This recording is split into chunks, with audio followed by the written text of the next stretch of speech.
निकाल दिया। अश्वत्थामा आश्रम में बैठा बैठा सोच रहा है कि देखो तो सही मेरा कैसा अपमान किया है अर्जुन ने।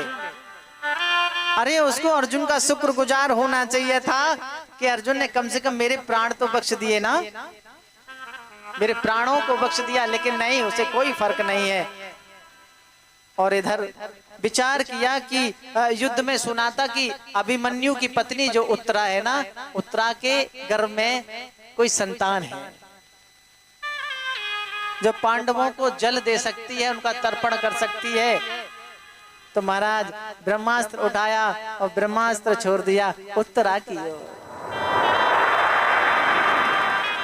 उत्तरा दौड़ी दौड़ी द्वारकानाथ के पास आई। हे द्वारकाधीश, हे प्रभु, मुझे अपनी चिंता नहीं है, मुझे अपनी परवाह नहीं है।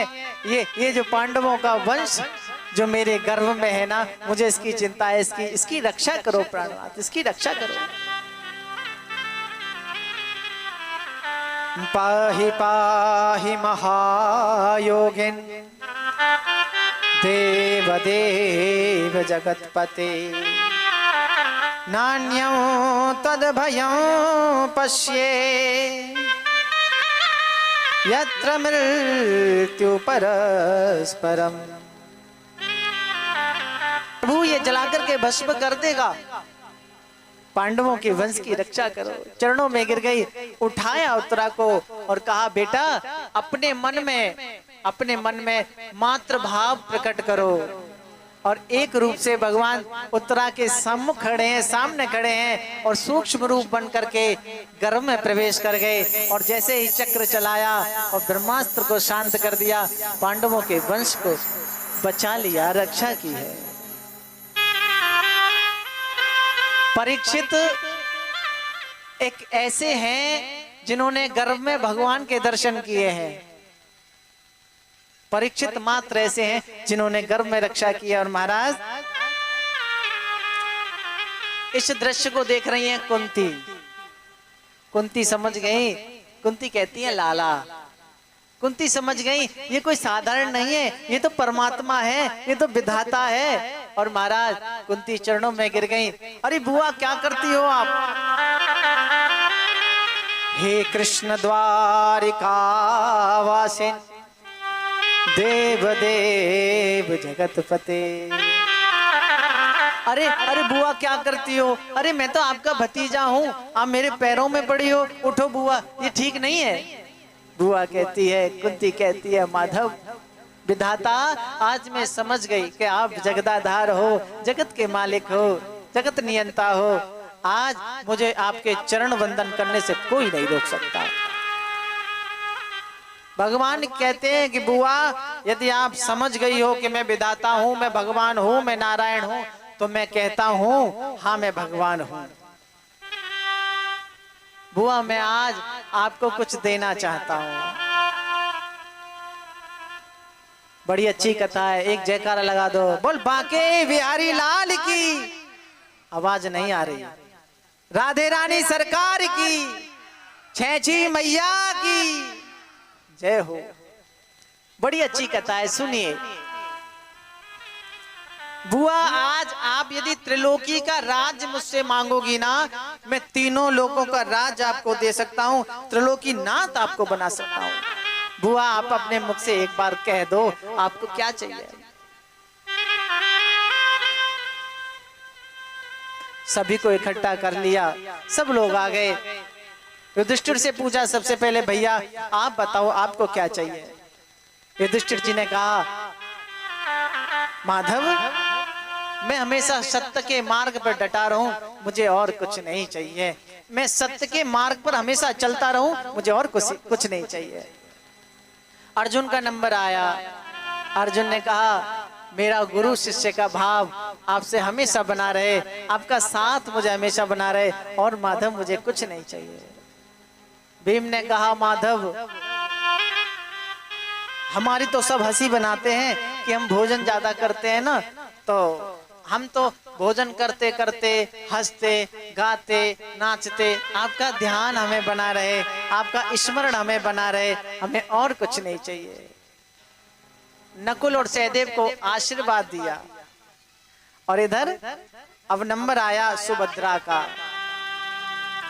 सुभद्रा तुम क्या चाहती हो, मांगो। आज जो मांगेगा उसको वही मिलेगा। सुभद्रा कहती है, माधव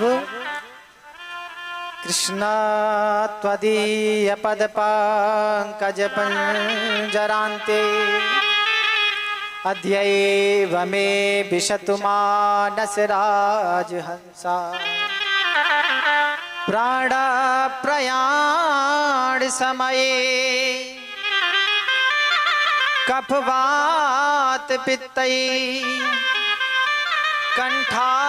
कंठावरोधन विधौ स्मरणम कुतस्ते। जानते सुभद्रा ने क्या मांगा? बोले माधव मेरा मन आज ही आपके चरणों में फंस जाए। भगवान कहते हैं सुभद्रा अभी तो बहुत उम्र पड़ी है, तुम अभी से अपने मन को मेरे चरणों में फंसाना चाहती हो।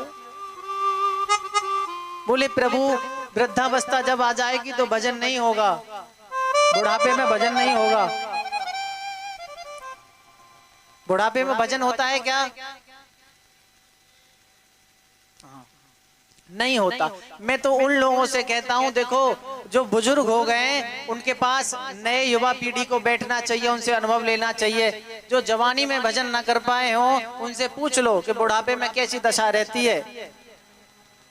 दिखना बंद हो जाता है। भगवान संकेत करते हैं सबसे पहले बालों पे।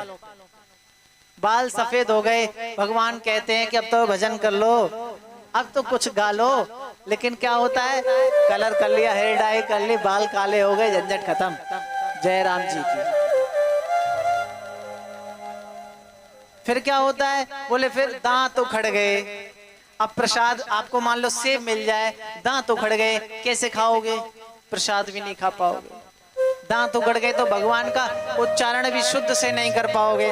भगवान कहते हैं अब तो कर लो, लेकिन वो आते हैं ना मोल वाले दांत जो लग जाते हैं, वो लगवा लिए, बन गए चोखे बढ़िया।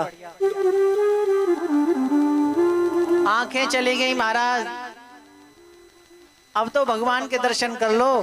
बोले नहीं नहीं, अभी तो लेंस भी लग रहे हैं, ना जाने क्या क्या हो रहा है। सब ये प्राकृतिक नहीं है, ये सब बनावटी है, ये नेचुरल नहीं है कोई भी चीज।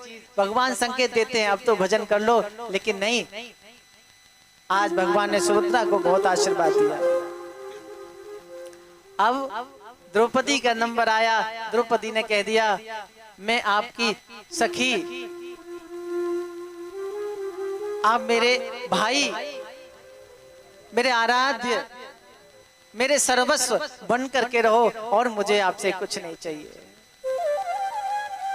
और महाराज अब नंबर आया कुंती बुआ का। बुआ आज तो आप कुछ मांग लो। जानते बुआ ने क्या मांगा? आपको आपके भतीजे ऐसे बोल दें कि बुआ मांगो तो क्या मांगोगे? आपको आपके भतीजे कह दें कि बुआ आज जो मांगना है मांग लो, तो मुझे तो लगता है आप लोग लिस्ट बना लोगे सब पूरी, है ना? ये चाहिए, ये चाहिए, ये चाहिए, वो चाहिए, सब। मैं तो यहाँ तक समझता हूँ कि रसोई घर से लेकर के घर का सारा फर्नीचर और सारी जो व्यवस्थाएं हैं, एसी से लेके कूलर पंखा, सब लिख लोगे। भैया हमको ये चाहिए, ये चाहिए, ये चाहिए, वो चाहिए। लेकिन कुंती बुआ आप लोगों की तरह नहीं है। कुंती बुआ ने मांगा तो क्या मांगा? विपदा संतुना सस्वत, विपदा संतुना शश्वत, तत्र तत्र जगत गुरो भवतो दर्शनं यत्स्यात् पुनर्भव दर्शनम। बोले प्रभु संसार की जितनी भी विपत्ति है, संसार के जितने भी दुख हैं, बुआ ने अपना पल्लू आगे कर लिया। माधव संसार के जितने भी दुख हैं आज मेरी झोली में डाल दो, मुझे और कुछ नहीं चाहिए। भगवान हिल गए। बुआ आज आप दुख मांगती हो।